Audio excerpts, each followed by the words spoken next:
Tremendo aguacero en Valladolid que dejó ayer así las calles del centro de la ciudad. Cascadas en los arcos de los puentes, coches sumergiéndose en ríos improvisados y mobiliario urbano flotando en zonas peatonales. Cayeron 26,5 litros por metro cuadrado. El 112 atendió 200 llamadas.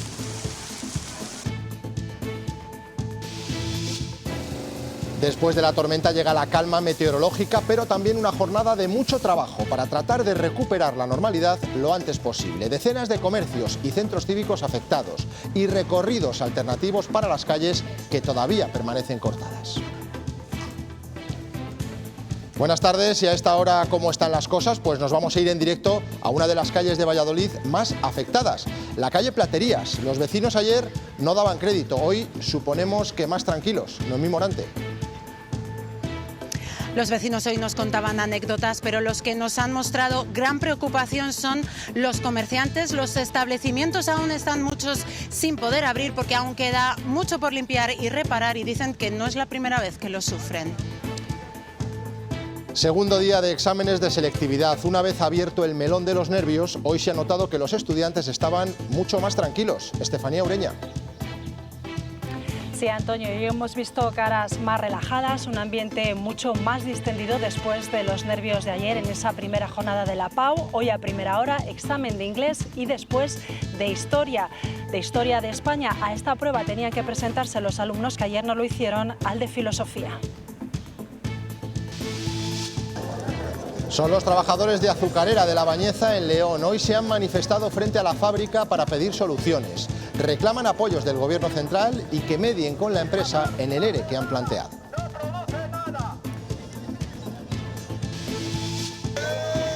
También los agricultores se manifiestan, lo hacen en Madrid y en Castilla y León para denunciar la grave situación del cereal. La importación de grano a precios tan bajos no hace rentables los cultivos. El campo, dicen, está contra las cuerdas. Leire Díez ha comparecido hoy ante los medios, no ha aceptado preguntas, ha negado que en su operación contra la UCO haya tenido algo que ver el PSOE. Dice que está escribiendo un libro. Andrea Altelarrea.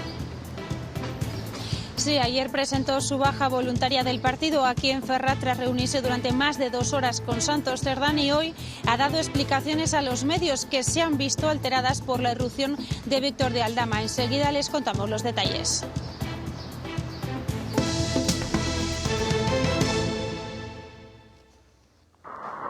Una presa con las compuertas abiertas. Eso es lo que parecía ayer este conocido puente de Valladolid durante la fuerte tormenta que descargó sobre la ciudad. La calle estaba prácticamente inundada, no se veían las aceras. El agua se desbordaba por los laterales de la estructura, cayendo con fuerza sobre el río Pisuerga. Está empezando a ser demasiado habitual en toda la comunidad. La previsión de tormentas acaba con aguaceros o granizadas que generan muchos problemas en las ciudades. Ayer le tocó a Valladolid. En un abrir y cerrar de ojos cayó tanta agua que las calles se convirtieron en piscinas. Noemí. Auténticos ríos en tan solo segundos, y aunque no ha habido daños personales reseñables, sí muchos negocios afectados. Por ejemplo, en esta calle, en muchas de esta zona, hoy todavía vemos establecimientos sin poder abrir o a medio abrir porque siguen limpiando, siguen reparando, siguen sacando agua. Hemos seguido viendo a camiones de bomberos trabajando, por ejemplo, sacando aguas de sótanos completamente inundados. Los comerciantes muestran su preocupación porque no es la primera vez que sufren inundaciones así. La lluvia empezó a las 6:30 de la tarde y lo que al principio parecía una tormenta más de verano empezó a coger cada vez más fuerza. Media hora más tarde, el tráfico por algunas calles de Valladolid se hacía complicado. Conos que tenían vida propia, alcantarillas desbordadas y zonas peatonales del centro de la ciudad convertidas en auténticas piscinas. AEMET tiene registrado que en la capital cayeron 26,5 litros por metro cuadrado entre las 6 de la tarde y las 9 de la noche. Esto provocó que el servicio de emergencias 112 tuviera que atender 200 llamadas en la provincia de Valladolid, de las que 140 fueron por incidencias en la ciudad. Pasadas las 8 de la tarde se constituyó el Centro de Coordinación Operativa Integrado Provincial, el CECOPI, y se declaró el nivel 2 del Plan de Protección Civil ante el riesgo de inundaciones en Castilla y León, el INUNCIL. Los bomberos y la policía local tuvieron que actuar en numerosas incidencias. Las más destacadas, la inundación del túnel de la Plaza Circular, donde un coche se quedó atrapado. O el aparcamiento subterráneo más céntrico de la capital, el de la Plaza Mayor, donde la salida quedó inutilizada y se cortó el acceso de vehículos para que los coches que había dentro salieran por la entrada. Establecimientos cerrados o a medio gas porque aún queda por limpiar y reparar. Se inundó en 30 minutos, teníamos clientes dentro, entonces tuvimos que cerrar. Una ola muy grande, se metió todo el agua y el agua me llegaba hasta la cintura. ¿Qué hiciste? Nada, pues salir de aquí porque me veía ahogada. Más o menos ritmo normal, pero no tenemos teléfono y la parte de abajo pues no la podemos utilizar. Ayer estuvieron hasta tarde sacando agua. El agua le hemos achicado entero, ayer hasta las 12 o la 1 de la mañana estuvimos sacando agua porque se metió todo por debajo y habremos sacado 60 o 70 calderos de agua. Hoy los bomberos continúan trabajando en algunos sótanos. Seguía cayendo agua, cada uno nos fuimos para nuestra casa y hoy hemos vuelto a llamar y peor que ayer. ¿Hasta dónde llega el agua? Bueno, ayer llegaba hasta la rodilla y hoy pues hasta la cintura. No es la primera vez que los comerciantes de estas calles se ven afectados por el agua. Saben que están en zona inundable, pero piden soluciones. Pasaba el Esgueva antiguamente por aquí, siempre ha sido una zona inundable, pero bueno, yo creo que también un poco la revisión del tema de alcantarillado. Ayer que cuando nos pusimos a limpiar había bastante maleza. Que haya por lo menos un plan de protocolo mínimo. Intentan volver poco a poco a la normalidad, eso sí, entre cepillos, fregonas y botas de agua. Y ante una situación meteorológica de estas características, ¿qué debemos hacer? Los bomberos insisten en que lo mejor es no salir de casa, a no ser que sea imprescindible. Evitar coger el coche y no abrir las tapas de las alcantarillas hasta que no llegue un profesional. No debemos asumir riesgos que pueden ser evitables. Con precipitaciones tan intensas pasen por túneles, pues hay que evitarlos, itinerarios alternativos. No puedes levantar una tapa de una alcantarilla y largarte dejándola sin haberla cerrado o como mínimo haberla señalizado. Un coche no se va a colar por una alcantarilla, pero una persona sí, el riesgo es enorme y la consecuencia es fatal. Para gestionar las incidencias derivadas de estas lluvias se activó el Plan Específico de Inundaciones de Castilla y León en su nivel 2, que implica la entrada en escena del CECOPI. El consejero de Medio Ambiente ha destacado que todos los medios y efectivos de protección civil funcionaron, porque desde el día anterior estaban prevenidos. Se había emitido un aviso naranja por tormentas y lluvias. Con lo cual había una preadaptación de todos los medios de la estructura del Centro de Coordinación de Emergencias y del 112 para recibir lo que recibimos. Por lo tanto, el sistema de protección civil funcionó y el sistema de 112 y Centro de Coordinación de Emergencias funcionó. Y hoy tiene una sesión en la que seguramente pues se bajará el nivel o se desactivará dependiendo de lo que se determine y se valore en ese momento. Antes les decíamos que es complicado detectar con exactitud lo que pueden dar de sí estas tormentas, pero ¿por qué ocurre esto? ¿Qué explicación científica tienen estos aguaceros? Sergio Hernández. Efectivamente, Antonio, podemos saber qué condiciones se dan para que se formen estas tormentas, pero predecir con exactitud la intensidad y el recorrido que van a hacer estas tormentas es muy difícil por la propia naturaleza caótica de las tormentas y también por la complejidad a la hora de modelar el comportamiento de las masas de aire implicadas a pequeña escala. Ahora vamos a recordar brevemente qué necesitamos para que se forme una tormenta, ese aire cálido y húmedo en superficie que ascienda y al encontrarse con aire más frío en altura se forme esa tormenta. Y si miramos la imagen de satélite con esos diferentes núcleos tormentosos que se formaron al norte y al noroeste de la capital vallisoletana y que con ese recorrido algo más lento de lo normal, pues facilitaron esas precipitaciones tan intensas. Segunda jornada de la PAU. Los estudiantes de selectividad han vuelto hoy a las aulas, más tranquilos después del primer día para enfrentarse a dos asignaturas, inglés e historia. Esta última, una de las más temidas, Estefanía. Sí, más que nada, Antonio, porque una de las novedades de la PAU este año es que en los exámenes no dan dos opciones a elegir y eso significa que los alumnos tenían que traerse bien masticaditos los más de 50 temas que componen la materia de Historia de España. Esta mañana se han presentado a ese examen todos que no lo hicieron ayer a Historia de Filosofía. Después, a primera hora, previamente, estaba el examen de inglés. Hemos visto caras más relajadas, un ambiente mucho más distendido. Les ha parecido mucho más fácil, nada que ver con los nervios de la primera jornada. Esta vez no hemos podido descartar nada y hemos tenido que estudiarnos los 53 temas, entonces pues bueno, veremos a ver qué tal nos sale. Muchísima teoría, filosofía también, pero es más de entenderlo. El primer día íbamos con la tensión del primer día, pero luego vimos la dinámica un poco de los exámenes y más tranquilos ahora. Ayer era la incertidumbre porque no sabías muy bien lo que te iba a tocar. La verdad es que muy bien, el inglés suele ser muy fácil y la verdad es que todo muy bien, el writing nos ha salido súper bien y las preguntas eran bastante fáciles igual que otros años, así que genial. La Fundación La Caixa, en un acto presidido por el Rey, ha hecho entrega de sus becas de posgrado en el extranjero, un programa que permite a estudiantes continuar sus estudios en los centros extranjeros más prestigiosos del planeta. Entre los becados hay 5 de Castilla y León.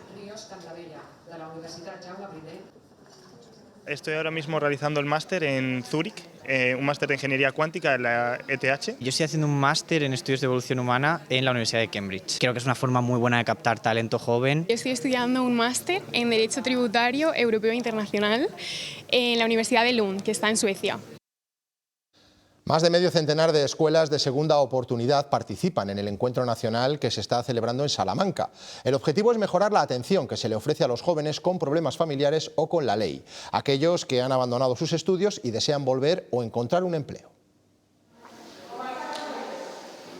Son entidades que se encargan de que jóvenes entre 15 y 29 años que han tenido problemas con la ley o con los estudios puedan volver tanto al ámbito educativo como el laboral. Hablamos de las escuelas de segunda oportunidad que hoy se reúnen en Salamanca en el ámbito de un encuentro nacional en el que tratan de analizar cómo seguir mejorando un sistema que ya ha conseguido ser muy eficaz. De hecho, el 60% de los menores que atienden consiguen un empleo o volver a los estudios que habían abandonado.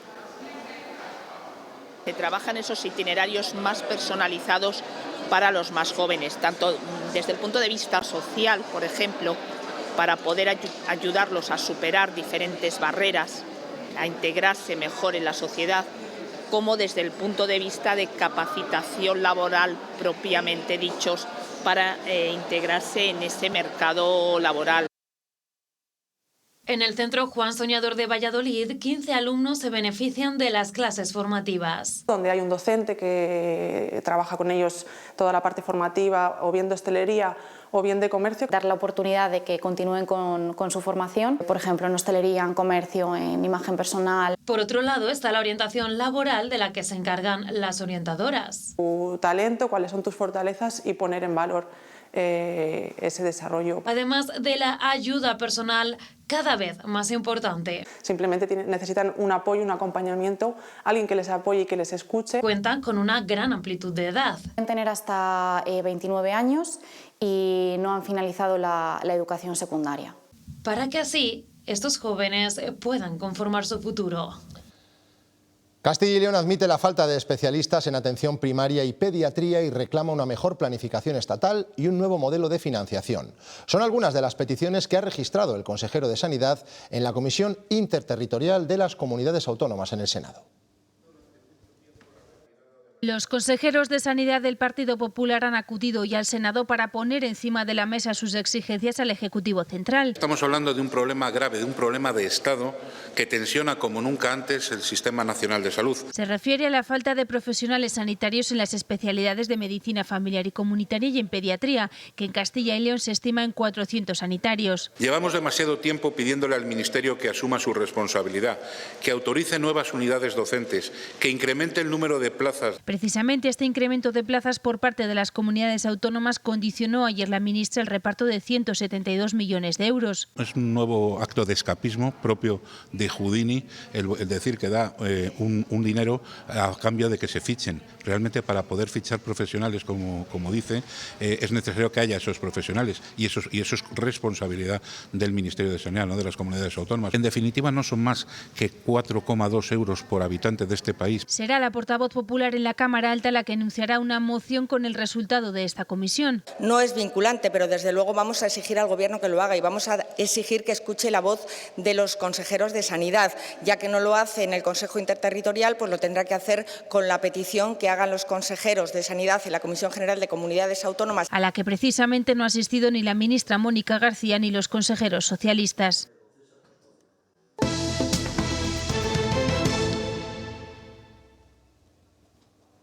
La automoción es uno de los sectores con más peso en Castilla y León. Para luchar contra los aranceles y la competitividad extranjera, el presidente de la Junta ha firmado un protocolo con el clúster. Elena Rodríguez.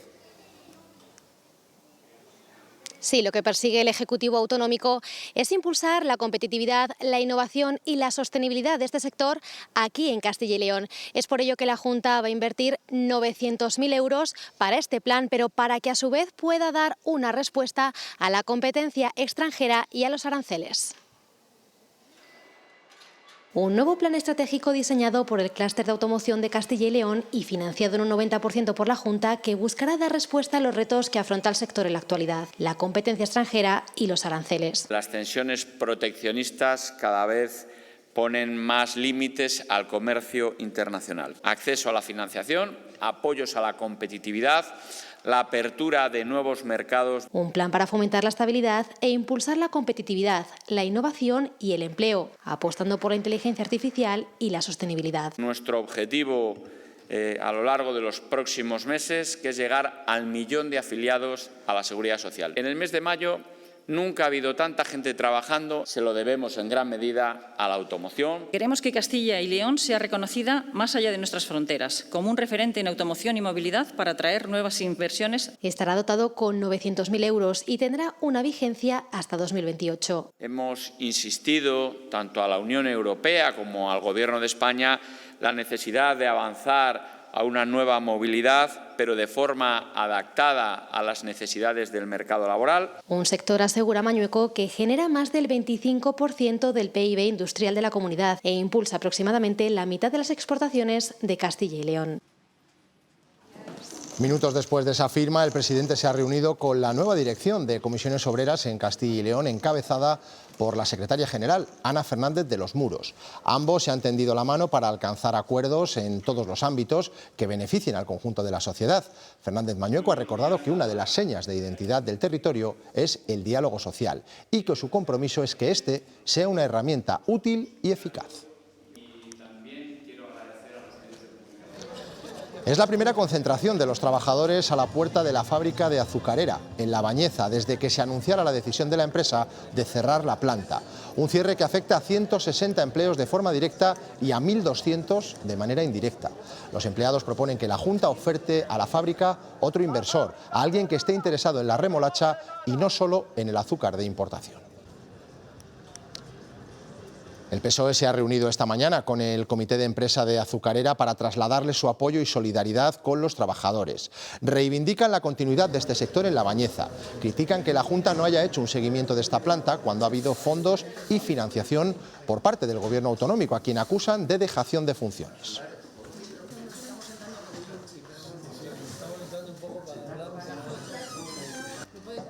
La Junta de Castilla y León nunca está ni nunca se le espera. No podemos mirar hacia otro lado, tenemos que sentarnos con seriedad, con rigor, sin buscar única y exclusivamente soluciones en papá Estado.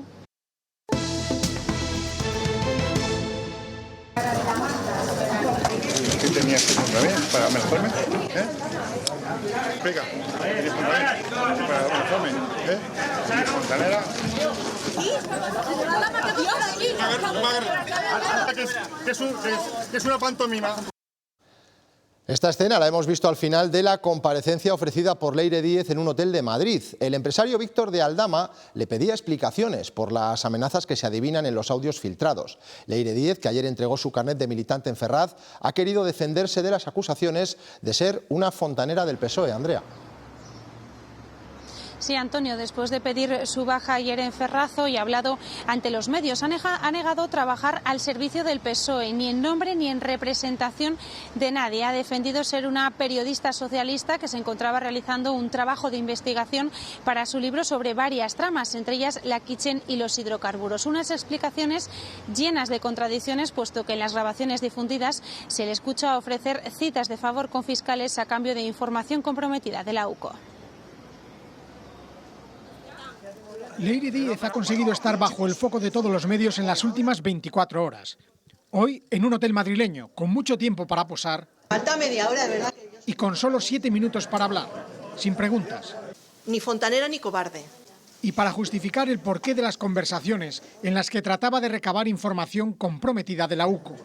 Una investigación periodística. Mi trabajo es mi trabajo y en ningún caso lo he llevado a cabo en nombre de nadie ni en representación de nadie. La guinda, la aparición de Víctor de Aldama. ¿Está bien? ¿Para amenazarme? ¿Me explica? ¿Para amenazarme? Fontanera. ¿No os dais cuenta que es una pantomima? Palabras después de conocerse que Díez había pedido a Rubén Villalba, comandante de la Guardia Civil, que intercediera para que el empresario no siguiera tirando de la manta. Es una sinvergüenza.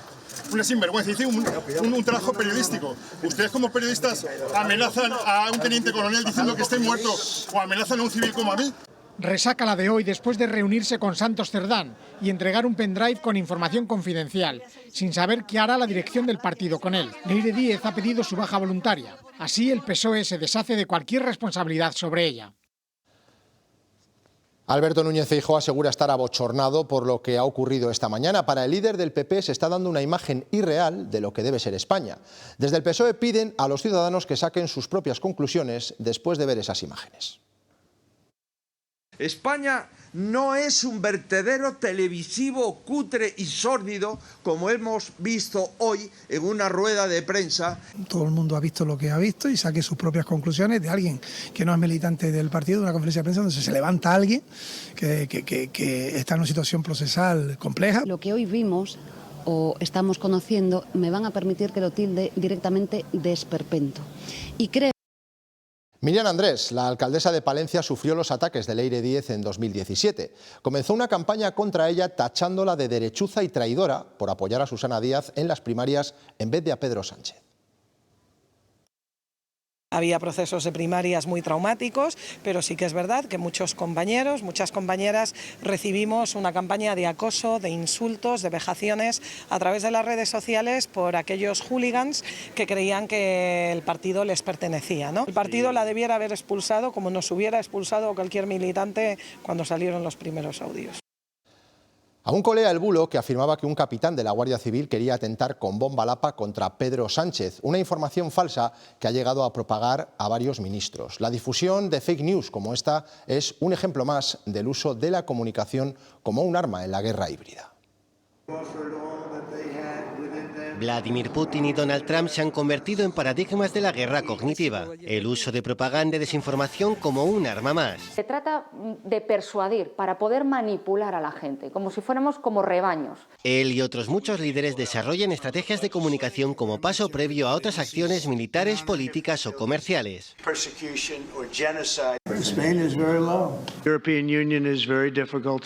El presidente de Estados Unidos utiliza una herramienta que los expertos definen como la manguera de falsedades. Que son mensajes e imágenes cortos con una narrativa más emocional y que se repiten continuamente. Es una estrategia que también emplea el gobierno de Rusia. Además usa la guerra memética, es decir, la proliferación de memes en redes sociales para desacreditar a rivales e influir en la opinión pública. Utilizar memes de forma caricaturesca para descontrolar al adversario, ¿no? Y ridiculizarlo. En España no somos ajenos a estas acciones de guerra híbrida, como vimos durante el proceso independentista catalán.